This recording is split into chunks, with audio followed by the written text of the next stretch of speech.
todo ok. Rebecca Lane, Miss Bolivia, con Ali Guagua, con el chess, ok, original, carnalas. Y se me nota la lengua, pelo de entrada, la combinación fatal, no queda nada. Y no me digan pavadas, prefiero morir a vivir con la boca cerrada. Y no me digan 30 minutos han pasado de las 12 del mediodía, seguimos en vivo en el aire de Encuentro con Amigues. Y hoy es jueves. Hoy es jueves. Y hoy hay Codemo. Sí. Comunica. ¿Cómo andan, chicas? Muy bien, hoy un nuevo encuentro con un invitado especial que ahora vamos a mencionar.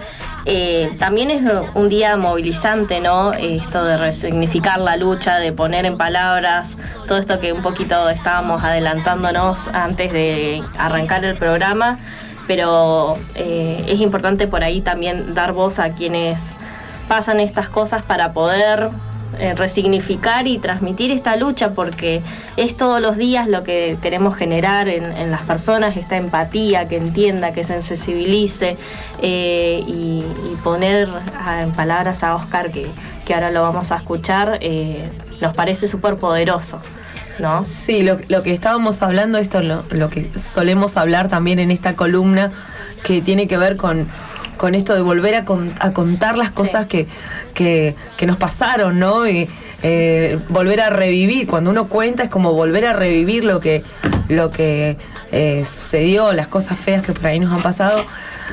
Bueno, y es un privilegio a quien nos han traído hoy. Sí. Oscar, bienvenido. Al contrario, para Oscar mí, Meillán. para nosotros en general, no es un privilegio, sino que es un compromiso de vida, ¿no? Lo dijimos de siempre y bueno, tratamos de hacerlo de la mejor manera posible, ¿no? Esto de dar testimonio. Y a mí lo que me alegra precisamente es la presencia de ustedes, que yo no los conocía, ¿no es cierto? Porque son periodistas jóvenes que están precisamente trabajando en contra de lo que significa el negacionismo, ¿no? Que por ahí son términos teóricos sobre los que se amparan en determinadas épocas de la historia. Y para mí el negacionismo sí se puede dar en aquellos que no vivieron aquella época, ¿no es cierto? Porque no conocen, porque no fueron instruidos, porque en la escuela no se les enseñó, porque no tuvieron la oportunidad de participar. Ahora, yo no extiendo el negacionismo a todas las figuras. Por ejemplo, la vicepresidenta de la Nación actual, que la acusan de negacionista, no, ella no es negacionista. Ella es cómplice de lo que pasó. Ella lo veía a Videla y tiene la edad suficiente, ¿no es cierto?, como para introspectar todo ese tipo de cosas, y es así que ella es colaboracionista de aquellos que están siendo juzgados por la justicia, que fueron genocidas, ¿no? Quien conoce su historia y justamente es cómplice de reproducir estas violencias, ¿no? Claro. Por eso es muy diferente el negacionismo con ser cómplice. Claro, exactamente, eso es lo que quería decir, ¿no? Y el riesgo que tenemos es que ocupan la más alta magistratura del país, ¿no es cierto? Y tienen los elementos como para intentar torcer esa historia con la complicidad de ciertos sectores de la justicia, ¿no es cierto? Gracias a Dios, muchos de ellos continúan con la tarea que la sociedad les encomendó, ¿no? Por ejemplo, hay declaraciones en Bahía Blanca. El compañero de acá de la radio, Néstor Busso, también declaró en La Plata hoy a la mañana, ¿no es cierto?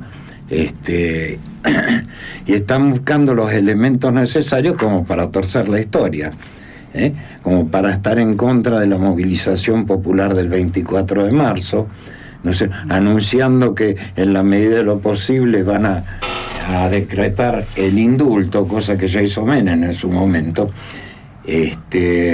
Pero ahora existe una ley que en aquel momento no existía, que impide, ¿no es cierto?, que haya sectores políticos a lo largo de la historia que traten de consagrar la impunidad como quiere Milei y Villarruel ahora, ¿no? Sí, nosotros pensábamos en esta columna como sembrando memoria, justamente con todas estas políticas de crueldad que justamente lo que hacen es avalar la crueldad.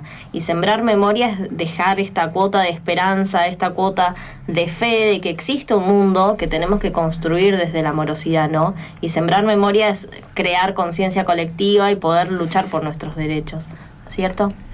Sí, no, lo que yo venía escuchando de Oscar, esto del negacionismo, no solo el negacionismo, sino también la promoción, ¿no?, de todo lo que sucedió, de los crímenes en la dictadura, más cuando hoy a la mañana se hizo el comunicado desde Hijos, que bueno, que se dio un ataque a una compañera de la agrupación, un ataque completamente violento, ¿no?, que la ataron, fue abusada también. Y bueno, todo este gobierno que promociona este tipo de violencias, atentando justo, por ejemplo, a lugares de la cultura, casas de la cultura, como lo podría ser la Casa de la Memoria acá de Viedma, y bueno, distintas agrupaciones que tienen también su sustento por parte del Estado. Y eso son políticas que atentan justamente contra la memoria y hacia todas las personas que fueran afectadas en ese tiempo, ¿no? Así que bueno, creo que lo importante era preguntarle más que nada a Oscar qué era hacer memoria, más que nada en estos tiempos tan difíciles políticos. Sí, es necesario, y esto se dijo siempre, sin necesidad de analizar este momento tan caótico y tan sufriente para nosotros de esta historia reciente. Por eso hablamos nosotros de memoria y verdad y justicia. Ustedes no van a encontrar ningún integrante de los organismos de derechos humanos, empezando por las madres y por las abuelas, que estén pidiendo justicia por mano propia, que estén pidiendo fusilamientos masivos. No, estamos confiando en la justicia precisamente para que esto de memoria, verdad y justicia no sea solamente un eslogan, sino precisamente una realidad para las generaciones presentes y futuras, ¿no? Y tratan de desviar la atención y desgraciadamente muchos se prenden en este tipo de cosas, como diciendo no fueron 30.000. Sí. Si uno analiza y se pone a discutir el número, le podemos demostrar que tal vez inclusive fueron más de 30.000. Pero aunque hubieran sido 8.500, porque este dato lo sacan del primer informe de la CONADEP, que es un informe oficial, que se realizó en su momento en el gobierno de Alfonsín, y en aquel momento eran 8.500. Pero ¿cuántos se descubrió después? Los casi 500 campos de concentración que hubo a lo largo y a lo ancho del país. Los problemas con los países fronterizos, donde existía el programa ese, que estaban conectados todos los países del cono de América para trasladar, ¿no? Así que es muy posible. Es como si uno se pusiera a discutir el tema de los asesinatos de los judíos y otras etnias durante la Segunda Guerra Mundial. Se toma una cifra que dice 6 millones y que yo me voy a poner a discutir si fueron 4.890.412. No, fueron 8.500, fueron 33.000 o fueron 40.000. Lo importante de eso es que fue una cosa planificada, una cosa estudiada, porque las torturas, los campos de concentración, eso lo aprendieron los militares argentinos en la guerra de Argelia. Ellos y a través de la Cosa de las Américas, ¿no? Del Instituto de las Américas, dirigido por los organismos de los servicios secretos de Estados Unidos, que precisamente instruían a los militares para producir caos en sus propios países, ¿no? Para implementar el modelo económico, que es el mismo que quiere implementar ahora Milei, ¿no? Con hambre, con gente en la calle, con torturados, con expulsados, con escindidos de sus trabajos. Ayer se anunció y lo anuncian con una sonrisa, el Adorni y con total descaro, que ahora van a dejar 70.000 empleados públicos nomás, más en la calle, ¿no? Como si esa gente no tuviera hijos, no tuviera familia, ¿no es cierto? Sabemos la lucha de las madres, de las abuelas. Oscar, tus sentires cuando ves los pañuelos, las pintadas de los pañuelos, ¿es todos los años? Es como, contanos esto, ¿no? Tantos años de todo lo que sucedió. ¿Cuáles son tus sentires? Lo importante es eso, y precisamente es algo que lucha contra lo que hablábamos al principio, contra el negacionismo. Porque la pintada de los pañuelos, está bien, nosotros lo hicimos las primeras veces, ¿no es cierto? Pero ahora, año a año, una que se extiende en la pintada de los pañuelos, no solo a los lugares simbólicos como pueden ser las plazas, sino a las escuelas, a las universidades. Y lo importante de eso es que lo realizan jóvenes o chicos como ustedes, o docentes o trabajadores, y ya no son simplemente, que es lo que buscamos siempre, aquellos que de una u otra manera sufrimos directamente lo que fue el terrorismo de Estado, ¿no? No, todos los ciudadanos nos tenemos que comprometer con ser garantes de derechos. No puede ser que justamente no nos sensibilice las injusticias. Justamente como compromiso de ciudadanos, que somos votantes además, tenemos que tener ese compromiso ante la sociedad. No podemos avalar ninguna forma de injusticia. Esto también pensaba en lo que estabas diciendo, de esto de ser promotores de la palabra, y un poco cuando alguien destapa esta olla de injusticia y empieza a promover que más personas se animen a hablar desde el miedo, desde todo lo que uno genera y desde el dolor que nos genera la palabra, a veces para poner en palabras todo este dolor, hace que justamente más personas puedan acompañar, personas que no pasamos la época o que sí la pasamos, que nos podamos sensibilizar y poder hacer propia esta lucha. Es como un mensaje también que por ahí se puede dejar. Pueden hasta discutirnos los números, pero no pueden negar el hecho, ni siquiera. Entonces, si no niegan el hecho, justamente es porque es una verdad que es tangible, que la ven, claro, y hasta no nos pueden negar nuestra existencia. Claro, y esto que decís vos es muy importante, porque hay algunos que pretenden separarse. Bueno, yo no tuve nada que ver. Sí. Precisamente hay una compañera, ya tiene arriba de 60 años, que es Ana María Cariaga. Es una profesional que trabajó en la problemática de derechos humanos, estuvo en la ESMA y es la hija de una de las madres que tiraron al Río de la Plata, con uno de los cuyos cadáveres apareció. Cuando ella la presentan en actos como estos, en cosas, y la mencionan como sobreviviente por haber pasado por la ESMA, por haber sobrevivido al asesinato de su madre, ella dice: no, yo ni mis compañeros, sobrevivientes somos todos. Claro. Y con eso involucra a toda la sociedad argentina, ¿no? Qué poderoso. Claro, porque no era que perseguían a gente que estaba militando, no, o gente no solamente gente intelectual, como se dice, ¿no? Es como que era una persecución de ideas. Claro. Sí, era todos. Pero había una selección especial sobre aquellos que eran intelectuales, ¿no es cierto? Uh-huh. Ayer lo contaba la hija de otra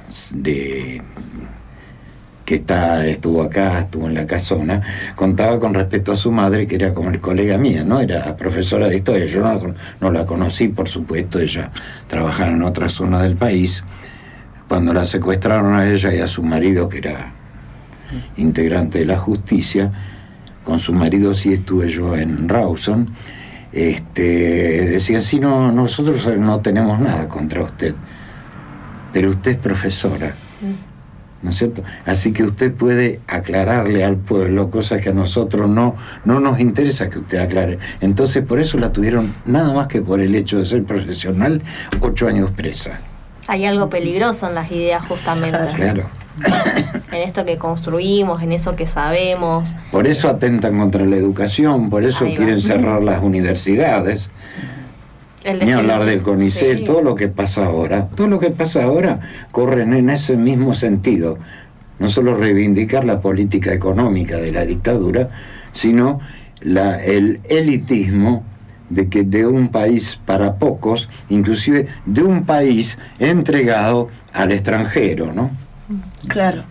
Y esto de que se decía, ¿no? Que pero eso no es otra cosa, las privatizaciones no son otra cosa que eso, ¿no? Claro, la persecución, ¿no? Claro. Pero esto que se decía, ¿no? Que algo deben andar haciendo. Esto, los pibes, en algo deben andar. Claro. Pensando. Sí. Claro. Sí, justamente en la parte de educación, que es a lo que más me dedico, bueno, justamente el ataque a las universidades, a las escuelas secundarias también, es porque justamente los militares tenían esa idea de que eran los principales focos subversivos, ¿no? En donde se juntaban todas esas ideas revolucionarias peligrosas para implementar las políticas neoliberales y también el regreso de ideas conservadoras que justamente se promocionaban. Todos hubiéramos sido, todos en este momento podríamos ser desaparecidos en esa época, ¿no? Con solo el hecho de vestirse no como indicaban, ¿no? Sí. Los militares. Estamos hablando de que el hecho de llevar el pelo un poco más largo ya te condenaba a que te vean, a que te vigilen. Entonces, es eso, no simplemente que fueron militantes políticos, ¿no? Dirigentes políticos o, qué sé yo, escritores o intelectuales, sino que podría haber sido cualquier persona. Músicos, por ejemplo. Músicos, ¿no? También. Sí. Creo que eso era es como que también me deja pensando en esto de lo que se quiere instalar, esta sociedad controlada, esta sociedad con pocas ideas, el desfinanciamiento no es inocente, negarnos no es inocente, pensar que los enemigos son la clase popular y trabajadora no es inocente, es pensar en este mundo que quieren controlar y el mundo que ellos dominan, ¿no? Sí, y que se utilizan nuevos elementos para los cuales la sociedad no está preparada, ¿no? Sí. Yo tengo una especie también de negacionismo con respecto a los avances técnicos que entiendo que corresponden a una etapa pero ellos lo utilizan hábilmente para mentir, para difamar y para publicar generalmente noticias que son falsas, pero que hasta que uno que no tiene los mismos elementos como para desmentirlos, pueda llegar a hacerlo, ¿no? Claro. Sí, creo que... Y me estoy refiriendo a las redes y todo eso, bueno, es lo que utiliza Milei. Inclusive un presidente de la nación que se dedica a atacar a personas de su pueblo, una por ser docente, otra por ser periodista, otra... Pero claro, van a los grandes grupos económicos, donde ahí los reciben con beneplácito, porque también privilegia los intereses que tuvieron siempre. Me estoy refiriendo a los grandes medios y a los grandes grupos económicos, ¿no? Oscar, ¿sintió en algún momento que podría llegar a volver a pasar una situación similar en este gobierno, los gobiernos que vienen o en lo que ha pasado? No solo con respecto al tema que nos involucra, sino que esta situación que estamos viviendo es inédita, no se puede discutir de la manera en que uno está acostumbrado a hacerlo, porque el liberalismo existió siempre, el conservadorismo existió siempre. Uno podía discutir, inclusive con interlocutores de esos sectores, pero con racionalidad, cada uno defendiendo sus ideas. Mirándose a los ojos. Lo que sucede ahora es absolutamente irracional. Yo, que tengo mis años, ¿no? Casi 78, no puedo creer lo que veo y escucho, ¿no? Terrible. Sí, totalmente. Yo creo que sí, es una preocupación como la que tiene Oscar. Creo que también es un poco más generalizada, no es una cuestión solo de edades, sino el hecho de que se promocione la utilización de las redes sociales como capaz método también de educación, ¿no? Sí, de adoctrinamiento, porque claro, justamente sí. promocionan todos los fake news, que sabemos que son las noticias falsas, Claro. y con eso tienen más reproducciones que las otras noticias que venimos a informar, que venimos, y ellos vienen a desinformar, ¿no? La necesidad de avalar lo que se dice, Sí. ¿no? Esto, a ver cuántos me gusta tengo para ver si la gente está de acuerdo con lo que digo o lo que no digo. Como la necesidad de sentirse como que realmente, mirá, la gente está de acuerdo con lo que yo digo, ¿no? Una cosa así. Sí, siniestra. Sí. Sí, pensaba también esto de que hablaban al principio de la importancia de que se esté reflexionando siempre sobre nuestra historia, porque están jugando mucho, sobre todo este último gobierno, con los discursos negacionistas y con estar discutiendo eso, no fueron 30.000 las cifras y demás, y me preocupa incluso sobre todo con lo que ha pasado en los últimos días, que quieran poner en agenda discusiones que ya están saldadas, consensos sociales que ya están saldados. Claro. ¿No? Sí, sí, exactamente, sí. Están saltados, por eso uno no deja de sorprenderse por esta situación, ¿no? Creíamos que el nunca más ya era parte de la historia. Que efectivamente Y parece había, que claro. que no es así, ¿no? Inclusive las mentiras vulnerando lo que la ciencia determinó, Claro. no lo que las personas o los grupos interesados pudieron haber determinado. Lo que se dice sobre que éramos el primer país del mundo y que el pueblo... Esto es absolutamente mentira. Claro. Es una mentira, Sí. ¿no es cierto? Pero cómo se utilizan los medios de comunicación, y que lo vimos en esa época, para reproducir imaginarios sociales que justamente sostienen el poder Claro. hegemónico. Es muy importante, Oscar, tenerte acá. La verdad que siento que seguimos sembrando luchas, seguimos sembrando esto que es la memoria, y quien no conoce su pasado, quien no conoce su historia, está condenado a repetirlo. Exactamente. Es un Logan, pero es un Logan que tiene su realidad, ¿no? Sí. Sí, que no pierde vigencia tampoco. No, claro. Sí, quería volver capaz un poco a lo que comentabas anteriormente, a lo de las pintadas en la plaza, que yo había ido igual a la Plaza San Martín a pintar y ver a los chicos pintando pañuelos, e incluso emocionándose y siguiendo pintando más allá de repintar los que ya estaban, ¿no? Sí. Y es importante, capaz que esos chicos todavía son chicos para poder entender toda la dimensión, la gran dimensión que conllevó esa etapa de nuestra historia, pero se va sembrando, ¿no? Se va sembrando de a poco en esas juventudes la memoria, la verdad, la justicia, y bueno, seguir promocionando toda esa lucha. Y bueno, también es una cuestión de emoción. Creo que cuando veo a gente que no le emociona, o sea, no le... No lo sensibiliza. Claro, no lo sensibiliza, Se no inmuta. le hace temblar escuchar y saber todo lo que pasó en esa época. Creo que es una falla, ¿no? También de muchos sistemas, el sistema educativo también, de no haber implantado esa sensibilidad, ¿no? Yo igual en mi escolaridad tampoco es que tuve tanta conexión, ¿no? con todo lo que sucedió, pero aún así tener que documentarme fue un dolor tremendo, ¿no? Sí, sí. Pensar en todas estas prácticas horribles que se hicieron, que estuvieron planificadas, como decías, ¿no? Sí, y también esto de en las escuelas, bueno, soy grande, ¿no? Tengo ya mis añitos, pero en las escuelas estudiábamos historia de allá, de los colonos, de no sé dónde, de qué país, pero era muy difícil hablar de la historia de acá. Propia. Claro, de lo que Siempre pasó europea. realmente. Por eso la importancia de ustedes, ¿no?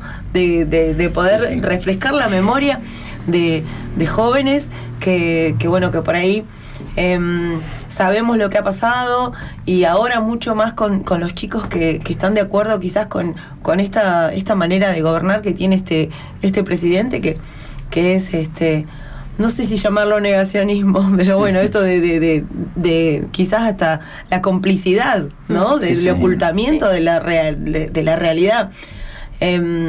También lo que tiene que ver con la bajada de los cuadros de las mujeres, y subir otra vez a algunos genocidas, porque bueno, yo como parte de los pueblos originarios, Julio Argentino Roca fue un genocida y también tiene un montón de deudas pendientes. Entonces hay un montón de cosas de nuestra historia que no nos han contado. Entonces lo valioso que es Oscar, ustedes, ¿no? Y sus vivencias. Sí, sí. Y esto no es de ahora. Yo el otro día decía en una charla en la Escuela de Arte, precisamente, la fecha que nosotros utilizamos en historia, el 25 de mayo, el 9 de julio, qué sé yo, el 17 de octubre, el 17 de agosto, son símbolos de una época que en historia se utilizan para el mejor estudio de la materia, pero nunca un hecho en historia comenzó el día que se produjo, que hizo eclosión. Tiene sus orígenes muchos años atrás y prosigue muchos años después, sus resultados, sus acciones, ¿no? Y bueno, podría contar tantas cosas, pero que muchas veces este negacionismo actual comenzó en gobiernos democráticos, no siempre fueron los militares los ejecutores. Yo recuerdo que cuando antes del 76 ya había llegado una orden a las escuelas de que uno debería cambiar los contenidos de los planes de estudio. Yo dije que no, yo no puedo, que yo ya hablé con mis chicos, ¿qué le voy a decir? Lo que les dije hace 15 días es mentira. Claro. ¿Te dan cuenta? Claro. Y eso sucede en varios aspectos y en todos los niveles educativos, ¿no es cierto? Por ejemplo, en plena época de la dictadura, no la del 76, sino la anterior, cuando yo era estudiante secundario, como a lo mejor son ustedes o recién terminados, por ejemplo, en la escuela nos daban educación democrática y tenían un gobierno de facto que había usurpado el trono, que el trono no, el poder, habían derrocado a Perón, a Frondizi, a Ilía, ¿no es cierto? Y bueno... Claro. Del ocultamiento, ¿no? Claro, Esto fundamentalmente de armar todo el mundial, sí, donde o de mentir con respecto a los niños que fueron a pelear, que los mandaron a una guerra. O sea, todo eso es como negar la historia, realmente. Sí. Y sobre todo negar la historia reciente, ¿no es cierto? Yo en la carrera de historia, yo puedo decir que estudié historia de España, de los moros, y por ejemplo, hasta los nombres en árabe nos decía el profesor de historia, pero no llegamos nunca a analizar lo que fue la República de Franco. Y acá en el país tampoco. Si por ahí se llegaba a mencionar a Irigoyen, porque había sido el primer presidente democrático elegido luego de la ley Sáenz Peña, pero de ahí en más no se estudiaba nada, ni hablar de que Perón no existía, ¿no? No solo estaba prohibido, sino que desde la cátedra se impulsaba su no conocimiento. Y todo lo que tiene que renovar también un poco la educación, ¿no? Porque no hace mucho seguíamos reproduciendo la historia europea occidental y nosotros tenemos mucha riqueza, mucha diversidad en nuestra propia historia como latinoamericanos. Entonces poder generar este nuevo conocimiento y poder dar cuenta de nuestra historia, de nuestro conocimiento, empezar un poquito a escuchar más, a dejar estos espacios para resignificarlos, porque tenemos historia. No venimos de historias los reales. No, o sea, venimos de los barcos. no, pero claro, esto de la historia, armarla como para que sea bonita, No, o sea, no. los actos Sí. donde el hermano afro era siempre divertido No. y era el que, y en realidad no pasó así la No. historia, hay un montón de cosas que no se cuentan. Sí, por supuesto. No, y bueno, dejarnos ese espacio también para sensibilizarnos. No, y creo que también es una deuda pendiente también quienes estamos siempre comprometidos en generar estos espacios de lucha y resistencia ante estos discursos de crueldad, pero es dejarnos ese espacio para poder generar estos conocimientos y estas charlas, que va a haber una agenda súper grande de las actividades que se van a hacer en el marco de esta fecha, pero esto es una deuda todo el año y toda la vida, así que pensémosla como una agenda para toda la vida. Exactamente. 12:59, nos queda un minutito. justito. Oscar, no sé, quizás estaría bueno que nos vayamos con alguna reflexión, con algo que nos tenga ganas de dejar como para que nos quede. Bueno, fundamentalmente agradecerle a ustedes. Y hace un tiempo esta parte con nosotros, hace unos años, por desconocimiento, por falta de práctica, o por esas influencias nocivas de las que yo mencionaba antes, de las que no somos ajenos de haberlas recibido, por ahí desde el organismo de derechos humanos convocábamos a trabajar o a reflexionar sobre la fecha. Después nos dimos cuenta que era mejor, y así lo hacemos hace varios años, convocar a la comunidad y a sus organizaciones representativas para realizar todas las actividades que todo el mundo proponga y que cada uno proponga lo que su sector hace, ya sea una canción, una poesía, una pintada, ¿no es cierto? Y estamos muy satisfechos con eso, porque precisamente, y como decían ustedes, nosotros acá lo vivenciamos, lo que se hace en Viedma y Patagones. Hace una semana que durante todo el día siempre hay alguna otra actividad, ¿no es cierto? Y también la forma en que se propuso a través de las organizaciones, sobre todo aquella que nos nuclea como los foros de las abuelas que buscan a los niños, que están extendidos a lo largo y a lo ancho del país, que en todo momento tienen este tipo de actividades en sus lugares donde son representativos, ¿no? Y últimamente, otra cosa importante que realizamos a través de lo que pasó con este asunto del negacionismo y estas situaciones, es que estamos en contacto con todas las organizaciones hermanas, sobre todo del Bahía Blanca, de Chubut, de Neuquén y todas las de Río Negro, y en todos los lugares se están haciendo actividades de este tipo que agradecemos y organizamos, ¿no? Sobre todo a las comunidades que se hacen cargo y las realizan y las promocionan. Esto sí que va en contra del negacionismo, ¿no? Bien. Luche como una abuela, luche como una madre. Gracias, Oscar. Muchas gracias. Por favor. Un placer tenerte acá. Muchísimas gracias por venir. Ustedes. Y gracias a ustedes, chiques. Como todos los jueves, nos reencontramos la próxima semana. Re linda la columna, Sí. nos sorprenden de una manera re linda. Así que bueno, vamos, nos encontramos el jueves que viene. Nos reencontramos. Nos despedimos de este encuentro con amigues.